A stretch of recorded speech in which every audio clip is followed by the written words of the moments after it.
Today I'd like to show you how to relatively simply and easily set up the IP address on one of these APC power distribution units.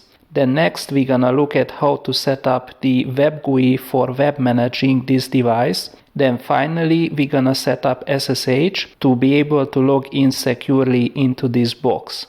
For the sake of completeness, I'm gonna present to you here a step-by-step procedure of how I set up this APC PDU. First of all, I'm gonna assume that you have purchased your APC unit used and the previous owner have left some pre-existing configuration on your device. In my case, as an example, there even have been some SSH keys, which is a minor security hole. This is why in the first step, first of all, we're gonna have to get rid of this configuration which is left behind by the previous owner and reset the device to factory default. To do this, the best is that you make one of these serial console cables which is then working with the APC PDU. I'm gonna link it on top of this video where I made this cable. It's really easy to make it. And then you just plug it into the serial console port. Next, then go to the machine which is plugged into the serial port of the APC PDU and open up a serial console session to the PDU. Here I'm using a Linux shell to log into the device. In the case if you don't know how to open up a serial session to your APC power distribution unit, please just watch my previous video, which I'm gonna link above, which presents both the Linux and the Windows way of connecting to your device. I just log in as user APC, which is the administrator. I already reset the password to APC as well. Resetting the device to the factory defaults is only necessary if you have purchased it second-hand or if the previous owner haven't set it back to factory defaults. I like to do this both for security reasons and also, as I will show you later, you're gonna get into some caveats because you're gonna set some options through the web management interface and those options will simply not stick. And that is because the device was never put back to the original factory default state. In order to do that, then we're gonna go here to the system submenu. So just press 3 for option 3. Then we're gonna go into the tools submenu. So select 4, enter. And here is then option number 2, which is then resetting everything to factory defaults. Do not select number 3 because then all the network settings will stay the same, which is definitely not what I want to have. So I'm gonna select number 2, then press the enter key, and now you have to type yes. It's case sensitive, at least on my device the firmware is really case sensitive, so I need to type capital yes. Then press the enter key. You actually need to then reboot the management interface and also you need to log out first. So I'm gonna press the escape key, then escape key again, and now I have here option number 4 to log out. So I press 4, press the enter key, and now the device should be rebooting. After the device have rebooted, you can then remove the serial console cable, then plug in the RJ45 network cable which is connected to your network. You will see that the device have been reset because please notice the activity LED, the link is blinking yellow and the other one doesn't do anything, whereas when the interface will be set up, you will see that this here will be blinking green. If you have purchased your device as new, unused from the manufacturer, now this is exactly the stage in which you would be having your device, and from this stage on, then you can follow this tutorial step by step to set up your APC PDU. Next, then go to a personal computer which is plugged into the same network like the APC PDU, and then check out your network configuration. So in my case, then I have this Class C private IP here on my personal computer. What I will do is, first of all, I will check whether there is a device already, hopefully not, with an IP address which I would like to give to my PDU. I would like to wanna give it the number 33. So we're gonna ping it. It's the same command on Windows as well. As you see, there is no such device, at least we cannot reach it. So it means that we can use this IP address here. In the next step, when we wanna set up the IP address, we're gonna need the MAC address first of all of the APC PDU. You're gonna get this at the bottom of your device. It's gonna be printed on a sticker. Next, then you should transform into the root super user, or if you are using Windows, the administrator user, because next we would like to then modify the ARP entries. Namely, we would wanna like to set up a static ARP entry. So here is then the command for Linux. I will soon present the Windows variant as well. So just to explain here, then we are using the address resolution protocol. We wanna set up here a static entry. This is here then the IP address which we would like to give to our APC PDU. And right here is then the MAC address which we just looked up in the previous step. And once we press enter, nothing happens. However, if we do on ARP-A, then we're gonna see that now here we have a static entry which we just added. Here is then the equivalent Windows command. So as you see, it's the same. ARP-S for the static entry is the same IP address in this case. However, notice that the MAC address format is with the dash instead of the double dot. That's because, yeah, I mean, these are different type of notations. However, the MAC address itself is absolutely the same. Finally, it's then time to set up the IP address. And to do that, we are using a built-in trap in the APC firmware. Namely, the APC firmware is made such that if you send a ping command to it, which is then generating ICMP packets, and here notice that I'm using the IP address which I have the static entry given in the previous step, and then here now the -s is defining the size of the payload, which have to be 113 byte, and this is how the firmware trap is being made.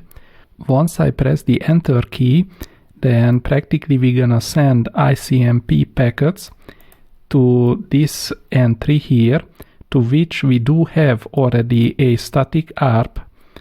And once I press then the enter key, as you see, my APC PDU is now have this IP address set, and as I told you, this is a firmware trap, and this is an easy and straightforward workaround to set up the IP address as fast as possible. To break the ping command, just simply type Ctrl+C. Okay, so this was here then the Linux command, and the equivalent commands for Windows, this would be this one here. So it's practically the same as you see. However, in the case of Windows, instead of the packet size, you use the -L, which is the packet load. It's just a different mnemonic. It's absolutely the same command. And also in the case of Macintosh, the difference is that first you need to define the size. So as you see, it's really similar to the Linux command. But in contrast, in the case of Macintosh, first you have the size of the packet, and then you give the IP address to which you wanna send the ICMP packets. If you wanna check on the physical device itself whether it have an IP address, you can just walk up to it and first notice that now this LED here have turned to green. It's no longer yellow like it was previously, and that's because now the link state is active. To check the actual IP address, you can use here this larger gray button. You just push down the button and you keep it pressed down for about 5 to 7 seconds. And after you waited for about 7 seconds, then you see your IP address is rolling by. So it is 192.168.0.33, exactly the one which we just set up. At this stage, you should be able to open up a web browser. I'm gonna here use Mozilla Firefox. Then copy paste here the IP address what you just set up on your APC PDU. Of course, keep in mind that this IP address will depend on your personal environment. Then once you press the enter key, then you should be greeted now with this window here. So at this stage then we are then practically communicating with the built-in web server of the APC PDU. Since we reset the device to factory defaults, we can use the credentials APC and APC both as username and password. Then click on the log on button. Then I do not wanna cache this into my browser cache because of course we're gonna change this, so I'm gonna click not now. We should be able to configure this device through this nice web interface, which is, yeah, I mean, some people prefer web interfaces instead of putting in commands in a command line. It's up to personal preference. Please keep in mind that here we are just using a simple HTTP server, which means that whatever we are doing with this device, it is not really encrypted. It's not really a safe way to communicate with the device or to set up a password on it. We would definitely prefer to use then a secure web server and of course use then SSL encryption for everything, especially to the passwords. And to set that up, you should definitely do it, of course, at the very beginning, so none of your passwords go through unencrypted through the network. So then click on this administration tab. On the administration tab, then you're gonna have this option here, the network. And once you clicked on the network menu, then on the left side you have different options. In particular now we are then looking at this web thingy here. Then click on the access below the web. And once you are there, now you can see that we are doing HTTP, which as I mentioned is not really secure. So we would like to do secure HTTP instead. That's why the S is for. So just click on this option here, and then as you see we're gonna use then this port 443, which is used for SSL encrypted web pages. So then we click on apply, and you have to go down at the bottom of the page because you have to accept some terms of services and so forth, and this is due to the encryption and the encryption licenses, and also the laws differ from country to country whether you can use or you cannot use encryption. In my country I can definitely use encryption, so I can just accept the terms. It should be all good. Now at this stage we are able to then log off, and after you have logged off You should wait about 2 to 5 minutes. At least in my case, it took about 3 minutes for my PDU to set up SSL, and that is mostly due to the relatively slow microcontroller which is inside the device, so you need to be a bit patient. Anyway, just put in again the same IP address like you used before. Once you then push the enter key, you can notice right away that the browser have been then now changed, because we are not trying to connect it to it with the HTTPS : and that is why it is warning us. So then when we click here, then we're gonna use the SSL encryption. So now it starts with HTTPS. Of course, this is a certificate which the device have been generated. There is no real certification authority behind it. So we have to then go to advanced, and we have to add an exception. In the earlier browsers at least, after you have clicked on the advanced button, you had the option to add a security exception. However, notice that in the case of newer web browsers, you're gonna get this SSL error here, which is a highly typical error. It's complaining about the fact that you are using SSL version 3 encryption.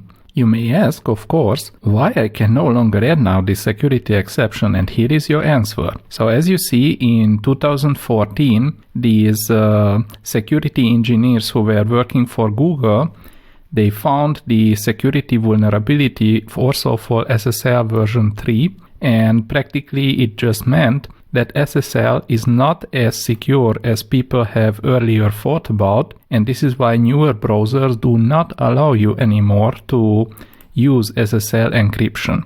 So this means that either then you install a older version of Mozilla Firefox as an example. You may try to use some workarounds. Some of them still work in older versions. If you are using Linux, you have an easier workaround.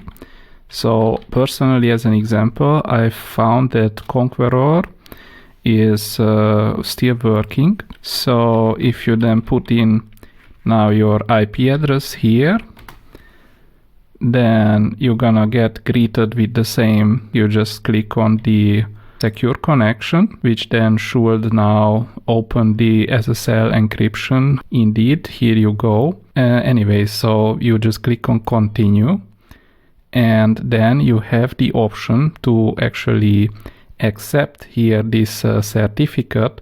I would not accept it forever. However, I can do it just for the current session only, and that's good enough.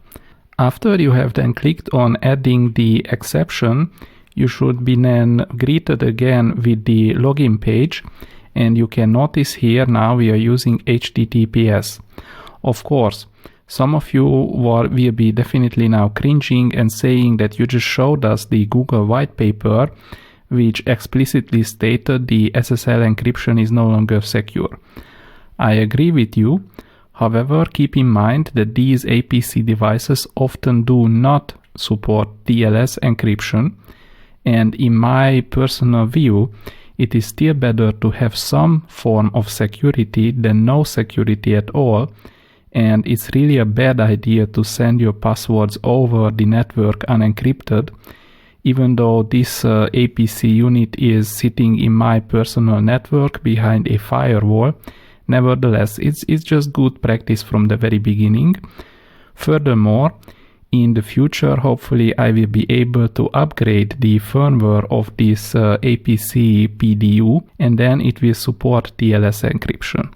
Then without further ado, then after we have this behind us, then we can log in again with the credentials APC and APC as username and password. Click on the login page. Then it is time to do the actual setup. We haven't really did a proper TCP/IP setup of the network. We just used the trap of the firmware. This is what I would like to tackle first. So I will click on the administrator tab. Then from the administration, we can go to the network here on this upper window submenu. if you have a look, you can notice that the TCP/IP address is set up properly. However, notice the subnet mask here is a /8 insider notation, which is 25500. Actually, I'm using a /24 insider notation. And that is, again, as I explained, is just due to the fact that we did the quick setup through the firmware trap, and this is why the subnet is not set up. Furthermore, also you can notice that the address of the default gateway is not set up. At least it is set to the same IP address as the IP address of the device, which is no good, because it means that if we would put now this APC PDU behind a router, we will no longer be able to access it from a network which is outside this 192.168.0 subnet. To set up a static IP address on the APC device, then you should click on this manual radio button here. Then click on the next button. This then takes you to the setup screen, where then with the IP address I'm happy. For the subnet mask, then we're gonna use the /24, and my router, or it's referred as a default gateway, but at the end of the day this is the router, is at the 1 is the IP address of my router. Again, this will totally depend on your personal setup, so take care that you adjust these accordingly to your own network. Then click on the apply button.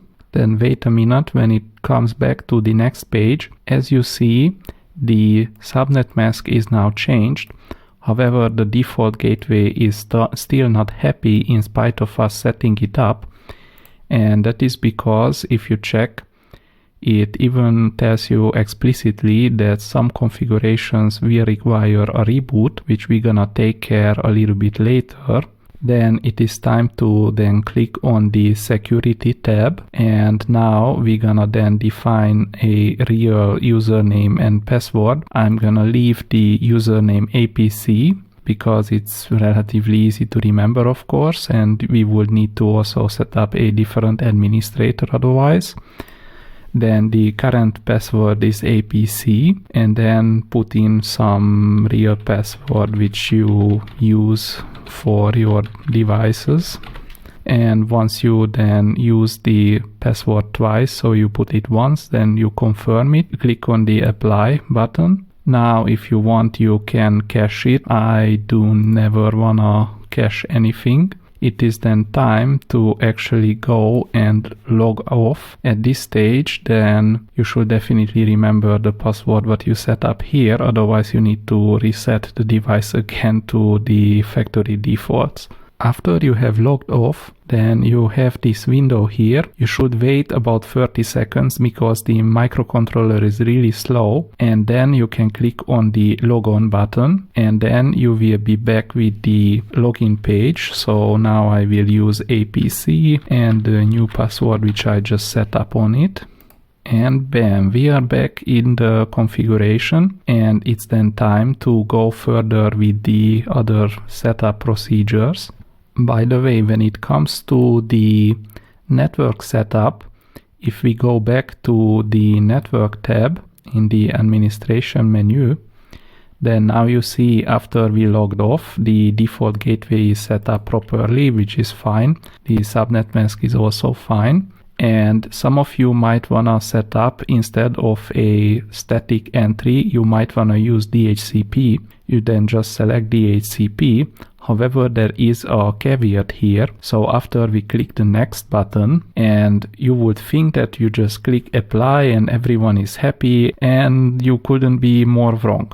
Namely, if you use a cheap router, then your router will not be able to send a APC vendor specific tag in the header of the DHCP offer. And please notice here that there is this option which is per default selected, and this means that it really requires the DHCP server to send this specific cookie If you are using a more sophisticated DHCP server where you have more control over the DHCP packets which the server is sending as DHCP offers to clients, in that case you will be able to set this cookie up.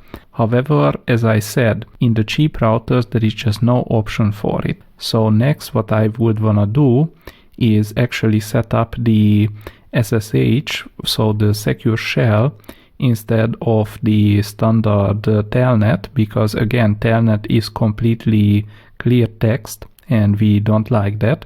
So then let's go to the console, here the console submenu, then click on the access. Then you have several options. You can fully disable the console. In general, I think that's a pretty bad idea. As I said, you cannot do everything through the web management. So what I will do instead is that I enable SSH version 2 only, because version 1 is not very secure anymore. So I then just click apply.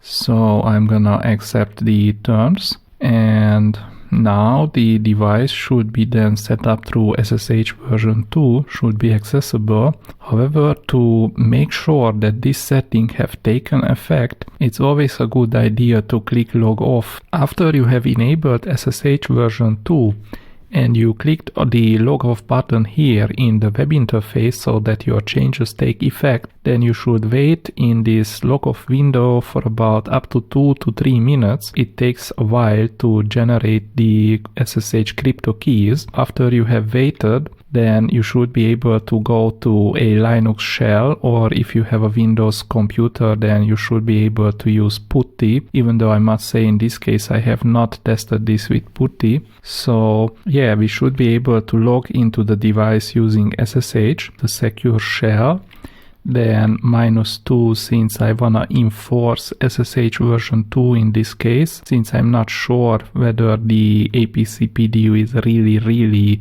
taken effect to use SSH version 2. Then I found that I have to use the SSH in a master mode, otherwise the old SSH server which is running on the APC PDU had issues with starting the session or initializing it. Even so, I often get broken pipe error when I try to SSH into the device. Nevertheless, let us try it. So then you can define the username next with the -L option, and the username is APC since this is the administrator user. Then the IP address of the device or the equivalent DNS name if you have a DNS entry for it. So I just put in the IP address, and yeah, we should be just able to press the enter key, and after you do that you have to wait again for a while. We get a response, and now what we are being warned about is that again this is a so-called self-signed certificate, since the APC PDU is the certification authority. Since I know this is my device, I just accept it by typing yes. And now it is asking for the password. The password is the same as what we have set up here on the web interface, if you remember.